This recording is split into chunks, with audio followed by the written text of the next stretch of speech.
Hello, time for my devotional. Welcome. If this is your first time, we're working our way through the book of Proverbs in the Old Testament of the Bible.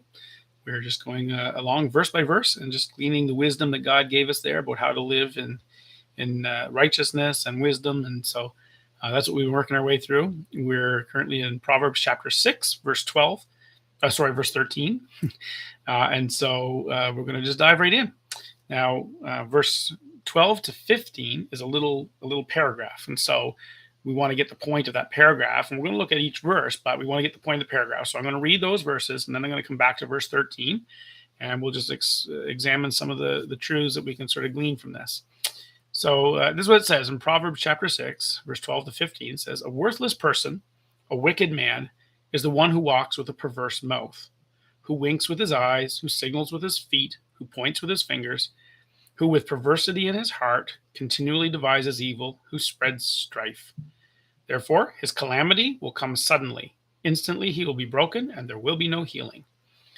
Now that paragraph is just speaking about this type of person, this perverse person.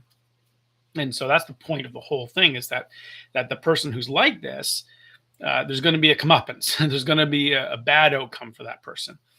And so in the same way that the previous paragraph was warning about being a sluggard or being lazy, and that there's a bad outcome from that it'll end up being not so good.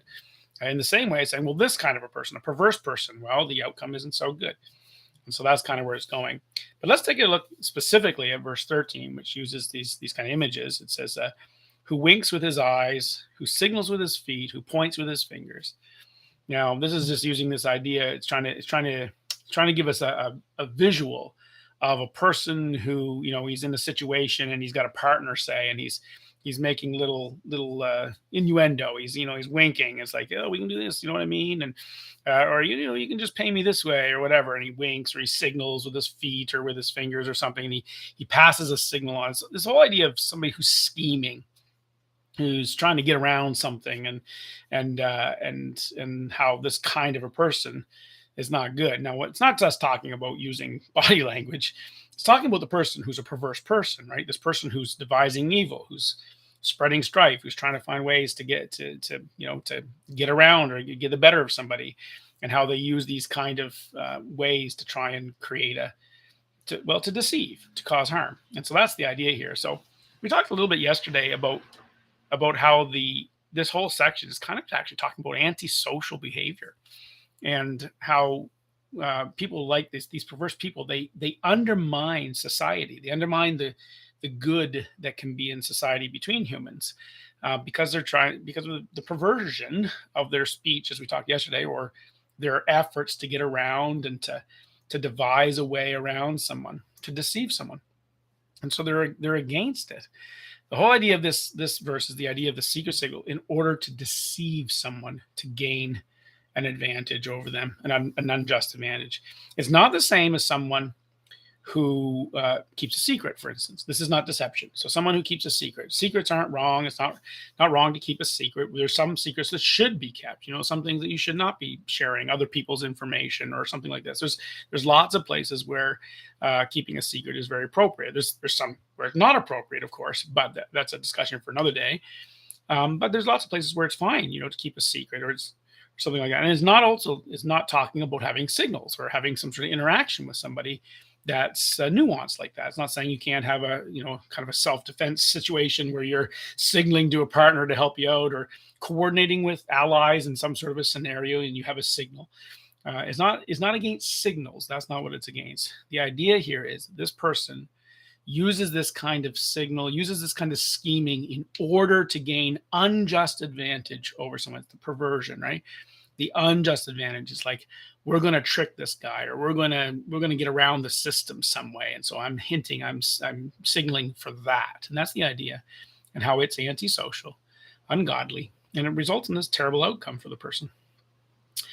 It's basically what it's talking about. It's cheating. It's people who cheat. If you imagine you're in a game of some sort of a card game, and a couple people are working together to scam the other people at the table, and so they have these little signals they give each other in order to know what to do. It's like cheating. That's the idea of this, and it's really really talk that kind of a person is the kind of person who tends to think, you know what, the rules don't really apply to me. I'm not going to play by the rules. I'm going to play by my own rules, but I'm still going to expect everybody else to play by the rules, and so I'll break those rules to gain an advantage over them, and I'll do that, and that's the idea here.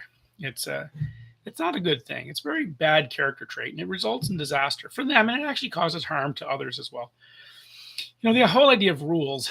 Um, in society, you may have heard this phrase before. There's this idea of a social contract, so to speak, um, and that's not a bad term. I think it's an interesting idea. The idea that in society, people have rules that they all agree to abide by. Now, in our general society, we have laws. But if you think even just in small micro societies, a family or among friends or people who decide to play a game together, they agree together to play by a certain set of rules. If it's a game of hockey, we agree to play by the rules of hockey. If it's in the family, we'll agree to certain household rules, and they're not always all spoken or tabulated somewhere. They're rules that we just kind of work out together with our personalities, and we come to this understanding that in this house we're going to do this, and we're all going to do this, or among friends, or in your workplace. And sometimes there's unspoken rules, but they're rules that people build together in order to create harmony and cooperation for the betterment of everyone involved, and it's really important. This person that we're talking about here in Proverbs is the kind of person he's got no problem with those rules. He's okay with them. He just doesn't think they apply to him. He's happy that everyone else plays by those rules because it restricts them. But he'll go around the rules. He'll wink his eye, and he'll point his feet, and he'll motion with his hand, and that's the physical representation of the idea. Basically, he'll find a way to cheat the rules, to go around them. And so he basically wants to break the social contract. He wants you to be in it. He just doesn't want to have to obey it himself. And that's why it's antisocial behavior. Rules aren't bad. Having rules is very important and very good. Having confines around your relationship, boundaries are healthy. And when one person decides the boundaries don't apply to him, well, dysfunction occurs, right? So it's not that rules are bad. Rules are really good. Formal rules or informal rules, it's all the same. Sometimes we formally state our rules, don't touch me. Other times it's just implied, and so then we should obey, and we should all play by the same rules. And if there's a difference of opinion on what some social convention should be, well, we can work that out. But what isn't acceptable is for somebody to decide they're happy with you having the social convention. They're just not going to follow it themselves. They're going to go around it. They're going to imply that they're in it, but they're going to go around it. And that's not good. So then another, just to sort of come to an end, it's a shorter one today, but just to sort of come to an end, there's this other idea of some people that are like this. They tend to have this kind of moral code that says, as long as I don't get caught, it's all fine.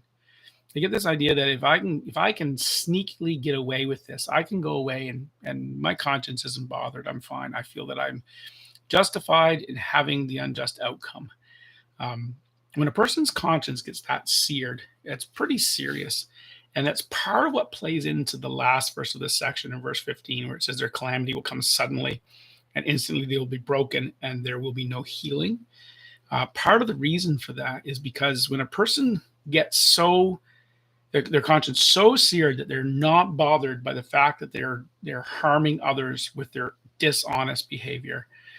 Well, that's pretty hard to come back from. Without God's help, you'd have a hard time becoming a good part of society again. Something to think about. Antisocial behavior that, like this paragraph is talking about, generally is unloving and uncaring behavior. And so if you go back to verse 12, it helps you understand why that verse is so strong in its condemnation of this kind of a person. Anyway, God, help us not to be like this. Give us a miraculous change in our hearts so that we are compassionate and that we play fair. Anyways, God bless you. We'll see you tomorrow, God willing, for verse 14. Have a good day.